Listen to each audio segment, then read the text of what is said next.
धनबाद के सांसद से कई तरह की बातें चली, तो लोगों ने कहा कि 40,000 करोड़ की बात वो कह रहे हैं, लगता है वो पैसा निकलवा देंगे क्या जयराम? जो बातें मैंने कही हैं उस पर आप तो देखिए लोग भी वीडियो बनाने लगे हैं कि जयराम महतो ने जो कहा वो तो कुछ जगह छोड़ दी है। मेरे बोलने के बाद एक आम जनता को भी हिम्मत मिला और वो भी खुद कहने लगे कि जो डुमरी विधायक जयराम महतो बोले हैं 1.5 किलोमीटर जमीन, वो सच्चाई है, मैं वहाँ का रैयत हूँ। एक उनके भाई साहब का एक बयान आया कि 2029 में जो है देख लिया जाएगा, बाघमारा के विधायक हैं। ये क्या इसको चुनौती मानते हैं या राजनीतिक चुनौती है? इन चुनौती क्या रहेगा? जो लोग किसी राजनीतिक पार्टी और टिकट के भरोसे रहते वो क्या चुनौती देंगे? हम एक निर्दलीय उम्मीदवार हैं। हम जीत में या हार में हम हमेशा जनता के दिलों में राज करते हैं। आप तो एकदम विधायक को ऐसे डिफाइन करते हैं, शायद बहुत लोग नहीं जानते थे कि विधायक क्या क्या कर सकता है। आज तक कोई नहीं जानता था, सिंपल बात है। आज तक किसी ने आके नहीं बताया था कि शून्यकाल क्या होता है, और शून्यकाल में क्या काम होता है, तारांकित प्रश्न क्या होता है, अल्पसूचित प्रश्न क्या होता है, ध्यान आकर्षण क्या होता है, गैर सरकारी संकल्प क्या होता है, विधेयक क्या होता है, राज्यपाल का अभिभाषण क्या होता है। ये किसी भी विधायक ने सरलतापूर्वक नहीं बताया था। वो नहीं चाहते थे कि जनता विधानसभा के अंदर की चीज़ों को जाने। अगर वो जानने लगेंगे तो ये भी तैयारी करने लगे। वो नहीं चाहते कि जनता वहाँ अंदर जाए, वो तो चाहेंगे कि मेरे बाद मेरा बेटा वहाँ अंदर जाए। सीएम साहब जो हैं विदेश के दौरे पर हैं, झारखंड में निवेश बढ़ने के संभावनाओं को तलाशा जा रहा है, कई चीज़ों पर बात हो रही है। क्या लग रहा है इस दौरे को लेकर? यहाँ जनता त्रस्त है और माननीय मुख्यमंत्री विदेशों में मस्त हैं। अगर वहाँ से कुछ वो लेके आएंगे तो निसंदेह हम खुद कहेंगे कि भाई ये उनकी दूरगामी सोच है। जो सीधा सीधा ये समझता है कि नहीं जयराम महतो अगर मुख्यमंत्री बन गए तो शायद चीज़ें ठीक हो सकती हैं। आपको लगता है कि ये जो विस्थापन नीति का मुद्दा है, स्थानीय नीति का मुद्दा है, नियोजन नीति का मुद्दा है, जो 132 का मुद्दा है, आप कह रहे हैं कि दृढ़ शक्ति हो तो हो सकता है, वैसे लोगों को क्या भरोसा आप दे सकेंगे कि सरकार जयराम की बने तो ये सब चीज़ें जो है एक कलम से हो सकती है? अदर स्टेट में ले जाएँ जिसने बेहतर कार्य किया है, तो वहाँ ऐसा नहीं कोई आसमान से आया हुआ व्यक्ति राज्य को चला रहा है। उसी राज्य का हमारे जैसे हाड़ मान से बना हुआ एक शख्स है, उसमें क्या है इच्छा शक्ति है। तो बस ये चीज़ें हो जाएंगी तो बनाई जाएंगी। बड़े दुखी हैं लोग, विशेष करके गरीब तबके के लोग, जिनको छात्रवृत्ति के बदौलत जो है उनकी पढ़ाई जो है कहीं ना कहीं बाधित है, और सबसे जो बहुत महत्वपूर्ण है कि वो भविष्य भी नहीं तलाश पा रहे। नहीं, ये तो चिंता का विषय है। और आज देश राज्य की सरकार और केंद्र की सरकार की आपसी तालमेल ना होने के कारण यहाँ के छात्र, यहाँ के युवा अपने भविष्य को अंधेरे में डूबता हुआ देख रहे हैं। अंदाजा लगाया जा रहा है कि भाई कहीं भाजपा के साथ जाना है जेल कैंप को, या कोई किधर जाए फायदा जेल कैंप। नहीं, देखिए ऐसा कुछ नहीं। अभी राजनीति में बहुत कुछ उतार चढ़ाव होगा।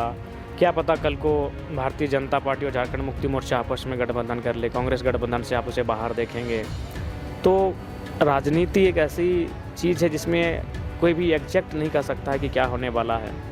लेकिन हम लोग तो प्रयास यही करेंगे कि 29 में भी हम लोग अपने दम पर लड़ने के लायक रहें, उतने मजबूत रहें, और उसकी हम लोग तैयारी कर रहे हैं। क्योंकि विधायक बनने के बाद आलोचनाएं होती हैं, तो जाहिर सी बात है आपके कानों में भी जाती होंगी। मुझे याद आता है चौधरी चरण सिंह, भारत देश के 5वें प्रधानमंत्री, जो स्पष्ट कहते थे कि किसानों, जब मीडिया मेरी प्रशंसा करे तो सोच लो मैं आपके साथ हूँ, और जब मीडिया मेरे खिलाफ हो तो सोच लो मैं आपके लिए हूँ, और जब मीडिया मेरी तारीफों के पुल बांधने लगे मैं पूंजीपतियों के लिए हूँ। नमस्कार, आप देख रहे हैं समाधान इंडिया नेटवर्क। आप लोगों के बीच कई तरह की खबरें आती हैं, लेकिन बीच बीच में हमारा प्रयास होता है कि आप लोगों को वैसी खबरों से जोड़ें और वैसे लोगों से मिलाएं जिसका एक खास पहचान कह लीजिए, या उनका एक धमक और उनका एक बेहद गहरा लगाव किसी प्रदेश से हो, और उनसे जुड़े कई लोगों की उम्मीदें उनसे अगर जुड़ी हो तो जाहिर सी बात है ऐसे लोगों से आपको शायद रूबरू होना चाहिए। आज हमारे साथ बातचीत करने के लिए डुमरी के विधायक और जेल कैंप के सुप्रीमो जयराम महतो जी हमारे साथ मौजूद हैं। सवालों का फहरिस्त बहुत लंबा है, लेकिन शुरू करेंगे चूँकि इनका नाता विवादों से भी कभी कभी हो जाता है। सोशल मीडिया के दौर में कई तरह की चीज़ें चलती हैं, सवालों का सिलसिला भी चलता है, लेकिन इनका जलवा अभी तक कायम है। कहीं जाते हैं छा जाते हैं, अपने आप में ही एक ब्रांड है। अभी तो कुछ दिन पहले जो हम देखे, धनबाद के सांसद से कई तरह की बातें चली, सब कुछ हुआ, तो लोगों ने कहा कि 40,000 करोड़ की बात वो कह रहे हैं, लगता है वो पैसा निकलवा देंगे क्या जयराम जी? बिल्कुल, अगर आप हम जहाँ जहाँ कहेंगे वहाँ अगर आप जांच करेंगे तो सारी चीज़ें सामने आ जाएंगी। और मैंने जो कहा, मैं जब भी किसी बात को कहता हूँ तो बिल्कुल वो बातें सच्चाई से रिलेटेड रहती है। मैं ये नहीं कहता हूँ कि भाई 40 का 40 हो सके, 39 दशमलव कुछ होगा, 41 दशमलव कुछ होगा, 35 दशमलव कुछ होगा, लेकिन अनुमानित जो बातें मैंने कही हैं उस पर आप तो देखिए लोग भी वीडियो बनाने लगे हैं कि जयराम महतो ने जो कहा वो तो कुछ जगह छोड़ दी है। अब लोग, चूँकि देखिए कहावत है कि जब कोई बोलता है ना तो उससे बहुत कोई प्रेरित होते हैं। मेरे बोलने के बाद उनको, एक आम जनता को भी हिम्मत मिला, और वो भी खुद कहने लगे, रैयत खुद कहने लगे कि जो डुमरी विधायक जयराम महतो बोले हैं 1.5 किलोमीटर ज़मीन, वो सच्चाई है, मैं वहाँ का रैयत हूँ। तो ये सारी चीज़ें सामने आने लगी हैं। मैंने जो कहा है मैंने बहुत तथ्यों के साथ, तर्कों के साथ और जांच से पड़ताल के बाद ही मैंने कहा है। मैं कोई भी ऐसी बात नहीं कहता हूँ जिसका धरातल से और ज़मीन से मैंने संबंध ही ना हो, ऐसी बात मैं नहीं कहता हूँ। एक उनके भाई साहब का एक बयान आया हालांकि कुछ दिन पहले ही कि 2029 में जो है देख लिया जाएगा, बाघमारा के विधायक हैं। ये क्या इसको चुनौती मानते हैं या राजनीतिक चुनौती है? इन सब चुनौती क्या रहेगा? जो लोग किसी राजनीतिक पार्टी और टिकट के भरोसे रहते वो क्या चुनौती देंगे? हम एक निर्दलीय उम्मीदवार हैं। हम जीत में या हार में हम हमेशा जनता के दिलों में राज करते हैं। अगर है तो उनको बोले ना, किसी भी कार्यक्रम में चले जाइए जहां जनता का कार्यक्रम हो, लोग उन लोग पूछेंगे नहीं। अरे भाई, पार्टी के टिकट से चुनाव जीता जा सकता है, पार्टी के टिकट से विधायक सांसद बना जा सकता है। हमको जनता ने बनाया है। हमने गिरिडीह लोकसभा से 3.5 लाख ऐतिहासिक वोट निर्दलीय लेकर आए हैं। तो हमारे और उनमें, उनकी राजनीति में बहुत अंतर है। वो राजनीतिक दल से आए हैं।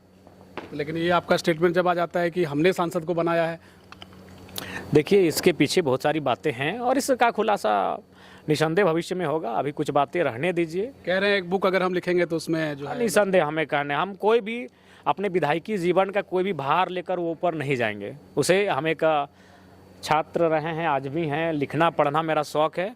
हम अपने अच्छे कर्मों को तो दुनिया देखेगी, लेकिन चूंकि आप जिस चीज़ में आके रहते हैं, कुछ ऐसे भी काम होते हैं जो आपको लगता है कि भाई ये ठीक नहीं है, लेकिन मजबूरी में कर जाना पड़ता है। तो सारी चीज़ें भी हम लिख कर जाएंगे उस किताब में। उस किताब का इंतज़ार हम सभी को होगा। कई लोग जानना चाहते हैं इस गुत्थी को। हालांकि 1 साल का तजुर्बा जो है आपका विधानसभा का पूरा हो जाएगा। 1 साल लगभग पूरे हो गए। जब विधायक नहीं बने थे, सांसद का चुनाव लड़ चुके थे, विधायक का एक अपना एक प्रोटोकॉल होता है, कई तरह की चीज़ें होती हैं, वो शायद आपने सीखा होगा। 1 साल का तजुर्बा कैसा रहा आपके जीवन में? हाँ बिल्कुल, उतार चढ़ाव भरा रहा, सफलता से भरा रहा। कहीं चर्चा हुई तो कहीं आलोचना हुई। सब कुल मिलाकर एक अच्छा 1 साल का सफ़र रहा। बहुत कुछ सीखे, लोगों के लिए बहुत काम किए और आगे भी काम करेंगे। जब आप सामान्य जीवन में थे, अब चूंकि विधायक बनने के बाद आलोचनाएं होती हैं, और जाहिर सी बात है आपके कानों में भी जाती होंगी। आम जो जनमानस है वो एक आलोचना नहीं सह पाता है इसको। बिल्कुल मैं सकारात्मक आलोचनाओं का स्वागत करता हूँ। आलोचनाएँ होनी चाहिए और बिल्कुल मुँह पे होनी चाहिए। मैं आलोचनाओं को खुला रास्ता देता हूँ और शायद मैं संभवतः पहला विधायक हूँ। अगर आप मेरे सामने शालीनता के साथ कितनी भी आलोचना करें, मैं सुनने के लिए तैयार हूँ। और बिल्कुल जितनी भी आलोचनाएं मेरी हुई, जैसे बहुत सारे लोगों ने वीडियो बनाया कि यहाँ रोड सही नहीं है, मैंने उन आलोचनाओं का स्वागत किया। मैं उससे नाराज़ नहीं हुआ, ना मैंने उसको घर भेजा गया कौन है इसको धमकाओ चमकाओ, जी नहीं।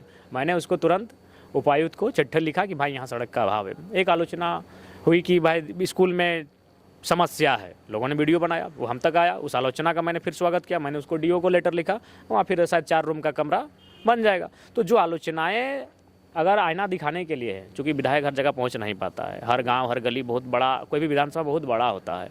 नहीं करने से भी अनुमानित छोटे छोटे गाँवों से मिलाकर 500-700 गाँव होते हैं, छोटे मोटे टोले मोहल्ले मिलाकर। तो हर जगह संभव नहीं कि वन टाइम वो पहुँच पाएगा। तो अगर आलोचनाएँ सार्थक हैं, आलोचनाएँ अगर बेहतर हैं, तो उनका मैं स्वागत करता हूँ और उन पर मैं काम भी करूँगा। और जो शिकायत करेंगे मैं उनको शाबाशी दूँगा। जिन मुद्दों के लेकर आप नेता बने और जिन मुद्दों के बदौलत चूंकि आपकी पहचान अब सिर्फ झारखंड में नहीं बल्कि देश भर में है, चर्चाएं होती हैं, चूंकि सोशल मीडिया का दौर है, एक दूसरे से लोग जुड़ते हैं। विस्थापन को लेकर के एक मुद्दा है। अभी कुछ दिन पहले आप रामगढ़ गए थे, बड़ी सभा थी। आपके ही पार्टी के कई लोग जो है लगातार इस लड़ाई को लड़ रहे हैं सड़क पर। सदन में भी आप जो है आवाज़ उठा चुके हैं। क्या लगता है इसका निवारण है क्या? इसका एक आपको लगता है कि देखिए इसका निवारण कहीं ना कहीं राज्य और केंद्र दोनों की सरकारों को करना होगा। मुझे याद आता है चौधरी चरण सिंह, भारत देश के 5वें प्रधानमंत्री, जो स्पष्ट कहते थे कि किसानों, जब मीडिया मेरी प्रशंसा करे तो सोच लो मैं आपके साथ हूँ, और जब मीडिया मेरे खिलाफ हो तो सोच लो मैं आपके लिए हूँ, और जब मीडिया मेरी तारीफों के पुल बांधने लगे मैं पूंजीपतियों के लिए हूँ। तो मेरा मानना है कि जब एक सकारात्मक सोच के लोग जाकर बैठेंगे, चाहे वो राजधानी दिल्ली हो देश की या फिर राज्य की राजधानी रांची हो, वहाँ अगर वो सकारात्मक वे में सोचने वाले लोग जाकर बैठेंगे तो निराकरण है। देखिए आज विस्थापन की समस्या का समाधान कठिन नहीं है, लेकिन लोग कठिन बना के रखते हैं।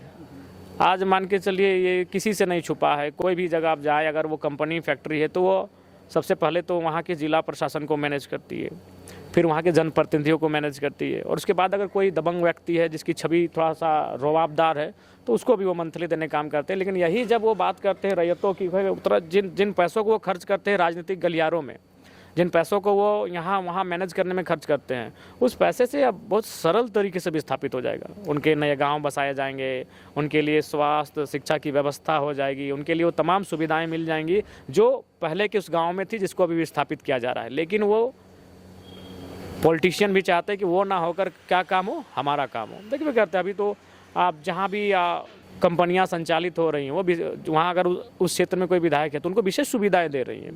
उनको अपना क्वार्टर दी हैं, 4-5 क्वार्टर दे दिए हैं, उनको तमाम प्रकार की सुविधाएं दी हैं वहाँ के माननीयों को, विधायकों सांसदों।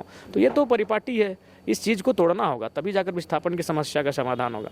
इसमें एक सवाल बहुत महत्वपूर्ण है, क्योंकि जो आपके समर्थक हैं, जो आपके चाहने वाले हैं, उनको गणित नहीं पता है चुनाव का, कि कैसे सरकार बनाया जा सकता है, क्या जातिगत आधार का समीकरण है या किससे गठबंधन का स्वरूप है। जो सीधा सीधा ये समझता है कि नहीं, जयराम महतो अगर मुख्यमंत्री बन गए तो शायद चीज़ें ठीक हो सकती हैं। आपको लगता है कि ये जो विस्थापन नीति का मुद्दा है, स्थानीय नीति का मुद्दा है, नियोजन नीति का मुद्दा है, जिन मुद्दों को लेकर 1932 का मुद्दा है, आपको लगता है कि सच में आप कह रहे हैं कि दृढ़ शक्ति हो तो हो सकता है, वैसे लोगों को क्या भरोसा आप दे सकेंगे कि सरकार जयराम की बने तो ये सब चीज़ें जो है एक कलम से हो सकती है?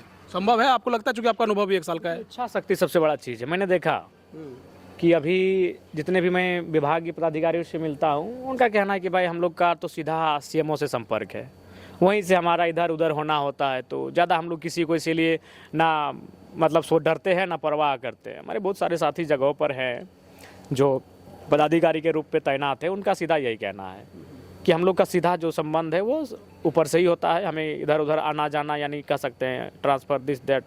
तो कहीं ना कहीं ये चीज़ें नियंत्रण नहीं हो पा रही हैं, तो इसका मतलब इच्छा शक्ति, तो ये सारी चीज़ों को अगर आप मिलाकर देखेंगे तो ये स्पष्ट होगा कि इच्छा शक्ति सबसे महत्वपूर्ण है।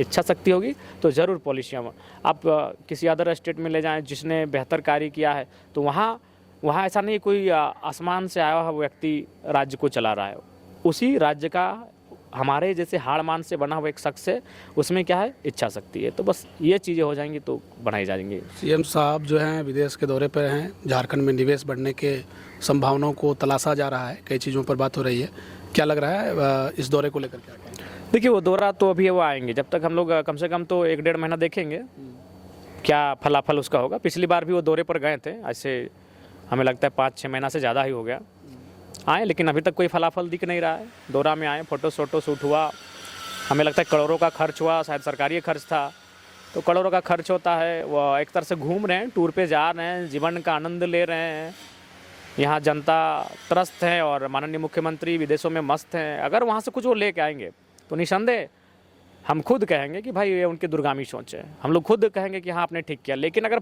फलाफल नहीं निकलेगा, परिणाम नहीं निकलेगा, जैसे पिछली बार भी गए थे, उस बार भी निवेश आने की बात थी, लेकिन उस बार कई महीने बीत चुके हैं, कोई मैंने स्वरूप दिख नहीं रहा है। और इस बार तो खैर 11,000 करोड़ की चर्चा हो रही है। अगर वो सार्थक रूप से यहाँ पर आएगी तो निसंदेह स्वागत योग्य होगा, लेकिन उसकी कीमत झारखंड ही ना चुकाए। पूरी झारखंड की नज़रें इस बार के बजट सत्र को लेकर के हैं, आप भी तैयारी कर रहे होंगे, क्या कहेंगे बजट सत्र को लेकर जो आने वाले? बिल्कुल, बजट सत्र 1 साल का एक वित्तीय वर्ष का बजट होता है, जिसमें हमारे तमाम शिक्षा हो, स्वास्थ्य हो, तमाम विषयों पर हम लोग बहस करते हैं। बजट कहाँ जाना चाहिए, कहाँ नहीं जाना चाहिए, कितना अनुपात में जाना चाहिए, क्या क्या काम होने चाहिए। साल भर का हमारा एक कह सकते खाका तैयार होता है कि राज्य को कितनी गतिशीलता के साथ हम आगे बढ़ाएंगे, हम क्या कितने बेहतर तरीके से राज्य को बेहतर करेंगे। तो निसंदेह बजट सत्र पर सभी राज्यवासियों की नज़र होती है और विधायकों की जवाबदेही वहाँ पे बढ़ जाती है। पहले से टास्क हो जाता है एक विधायक के लिए, चूँकि आम लोग, आप तो एकदम विधायक को ऐसे डिफाइन करते हैं, शायद बहुत लोग नहीं जानते थे कि विधायक क्या क्या कर सकता है। आज तक कोई नहीं जानता था, सिंपल बात है। आज तक किसी ने आके नहीं बताया था कि शून्यकाल क्या होता है और शून्यकाल में क्या काम होता है, तारांकित प्रश्न क्या होता है, अल्पसूचित प्रश्न क्या होता है, ध्यान आकर्षण क्या होता है, गैर सरकारी संकल्प क्या होता है, विधेयक का संशोधन क्या होता है, विधेयक क्या होता है, राज्यपाल का अभिभाषण क्या होता है। ये किसी भी विधायक ने सरलतापूर्वक नहीं बताया था। वो नहीं चाहते थे कि जनता विधानसभा के अंदर की चीज़ों को जाने। अगर वो जानने लगेंगे तो ये भी तैयारी करने लगे। वो नहीं चाहते कि जनता वहाँ अंदर जाए, वो तो चाहेंगे कि मेरे बाद मेरा बेटा वहाँ अंदर जाए। तो जयराम महतो ने तो ये बताया कि सदन इतनी बजे आरंभ होता है, पहले सवाल होते हैं, उस सवाल में जवाब, मंत्री और विधायक का बहस होता है, बातचीत होती है, फिर उसका एक समाधान निकालने का प्रयास होता है। तो ये तो चीज़ें हमने बताया है और बिल्कुल मैं आपको स्पष्ट कहना चाहूँगा तैयारी तो हमने अपनी शुरू कर दी है, बाकी विधायकों की मैं नहीं कह सकता, क्योंकि उनका राजनीतिक दल है और वो तय करेंगे कि स्वास्थ्य पे उनका कौन विधायक बहस करेगा। जैसे जयराम महतो अकेला पार्टी का विधायक है, हम भले एक ही मिनट बहस करें तो हम हर विषय पे बहस करेंगे। हम स्वास्थ्य पे भी बहस करेंगे, हम शिक्षा पे बहस करेंगे, हम ग्रामीण सड़क पे बहस करेंगे, हम रोजगार पे बहस करेंगे, हम पंचायत स्तर पे बहस करेंगे, हम कृषि पे बहस करेंगे, हम उद्योग में, हम श्रम में, हम तमाम चीज़ों पे बहस करेंगे। लेकिन बाकी जो विधायक हैं उनको उनकी पार्टी जो होते हैं वो उनको तय करते हैं कि भाई किनको क्या क्या विषय में बहस करना है, तो उसके हिसाब से उनको ज़्यादा समय नहीं लगता है ऐसे भी। लेकिन चूंकि हम लोग गंभीरतापूर्वक रहते हैं तो हम लोग कम से कम 15 दिन पहले स्टार्ट कर देते हैं कि भाई ये मैंने एक तरह से एक बहुत पहले से इंटरेस्टेड रहते हैं कि ये चीज़ें हम तैयार करके जाएंगे, इन चीज़ों को वहाँ रखेंगे और उस पर काम भी करवाएंगे। कई छात्रों ने कहा, चूंकि ये सवाल लगातार आप इसका जवाब देते रहे हैं छात्रवृत्ति को लेकर के, बड़े दुखी हैं लोग, विशेष करके गरीब तबके के लोग, जिनको छात्रवृत्ति के बदौलत जो है उनकी पढ़ाई जो है कहीं ना कहीं बाधित है, और सबसे जो बहुत महत्वपूर्ण है कि वो भविष्य भी नहीं तलाश पा रहे। नहीं, ये तो चिंता का विषय है और आज देश, राज्य की सरकार और केंद्र की सरकार की आपसी तालमेल ना होने के कारण यहाँ के छात्र, यहाँ के युवा अपनी भविष्य को अंधेरे में डूबता हुआ देख रहे हैं। ये चिंता का विषय है और हम लोग का एक जन प्रतिनिधि होने के नाते मेरा पूरा प्रयास रहेगा, पिछली बार भी मैंने सदन में इस बात को उठाया था, इस बार भी हम लोग का प्रयास रहेगा कि छात्रों की जो छात्रवृत्ति है वो कम से कम अब तो भुगतान हो जाना चाहिए। जेल कैम्प को लेकर कई लोग जो है ऐसे ही राजनीति पंडित अनुमान लगाते रहते हैं। ऐसा लगता है कि इस बार बीजेपी जो है वो आपकी वजह से हार गई, कई लोग कहते हैं। पता नहीं, समीकरण का अलग अलग हिसाब किताब है। कहा जा रहा है जो अगला चुनाव है, हालांकि लंबा वक्त है, लेकिन जो कि राजनीति चर्चा है, जाहिर सी बात है आपके बिना झारखंड में चर्चा जो है अधूरी रह जाती है, जेल कैम्प के बिना अधूरी है चर्चा। अंदाज़ा लगाया जा रहा है कि भाई कहीं भाजपा के साथ जाना है जेल कैम्प को, या पूरा सिक्का आपके हाथ में है, कोई किधर जाए फ़ायदा जेल कैम्प को है? नहीं, देखिए ऐसा कुछ नहीं। अभी राजनीति में बहुत कुछ उतार चढ़ाव होगा, क्या पता कल को भारतीय जनता पार्टी और झारखंड मुक्ति मोर्चा आपस में गठबंधन कर ले, कांग्रेस गठबंधन से आप उसे बाहर देखेंगे। तो राजनीति एक ऐसी चीज़ है जिसमें कोई भी एग्जैक्ट नहीं कह सकता है कि क्या होने वाला है। लेकिन हम लोग तो प्रयास यही करेंगे कि 29 में भी हम लोग अपने दम पर लड़ने के लायक रहें, उतने मजबूत रहें, और उसकी हम लोग तैयारी कर रहे हैं। उसके बाद भविष्य में क्या होगा वो भविष्य भी कुछ तय करेगा। लेकिन हम लोग अभी यही तय किए हैं कि हम लोग 29 आते आते अपने आप को और स्ट्रॉन्ग कर लें, 2024 की तुलना में 10 गुना स्ट्रॉन्ग करें। अंतिम सवाल है, उम्र हो गई है, शादी कब कर रहे हैं? देखिए बात तो सही है, एक पारिवारिक जिम्मेवारी होती है, एक सामाजिक जिम्मेवारी होती है, एक लोगों की जिम्मेवारी होती है। तो इन जिम्मेवारियों के बीच थोड़ा सा समन्वय स्थापित नहीं हो पा रहा है। जब लगेगा कि हाँ थोड़ा सा सारी चीज़ें सिस्टमेटिक हो गई हैं तो इस पर विचार किया जाएगा। बहुत शुक्रिया आपका समय। जी आपका भी, और अब विवाह आप भी करिए। ठीक बात है। देखिए, जयराम जी को सुन रहे थे, इनका बात जो है वो बेबाक होता है। चलिए, बहुत शुक्रिया आप सभी का।